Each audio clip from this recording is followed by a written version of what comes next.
లాల్ బహదూర్ శాస్త్రి మే 13, 1952 నుండి డిసెంబర్ 7, 1956 వరకు కేంద్ర రైల్వే మరియు రవాణా శాఖ మంత్రిగా పనిచేశారు.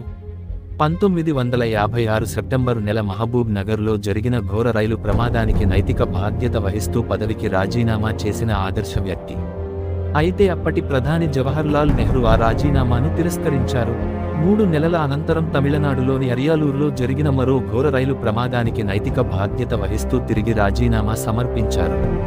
వార్తా పత్రికలకు వ్యాసాలు వ్రాసి దానితో వచ్చిన డబ్బుతో తన ఇంటిని పోషించుకున్న శాస్త్రీజీ కామరాజ్ ప్లాన్ కింద 1963లో శాస్త్రీజీ నెహ్రూ మంత్రిమండలికి రాజీనామా ఇవ్వాల్సి వచ్చింది. ఆ సమయంలో ఆయన భారత హోంమంత్రిగా ఉన్నారు. శాస్త్రికి ఎంపీగా నెలకు 500 రూపాయల జీతం వచ్చేది. దానితో కుటుంబం ఖర్చులు చూసుకోవడం ఆయనకు కష్టంగా మారింది.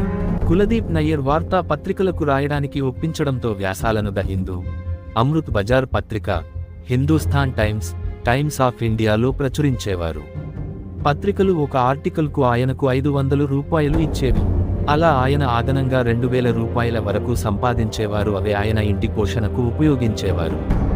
స్వాతంత్ర్య సమరయోధులు, మాజీ ప్రధాని, భారతరత్న శ్రీ లాల్ బహదూర్ శాస్త్రి గారి జయంతి సందర్భంగా ఆ మహనీయునికి ఘన నివాళులు అర్పిస్తున్నాము.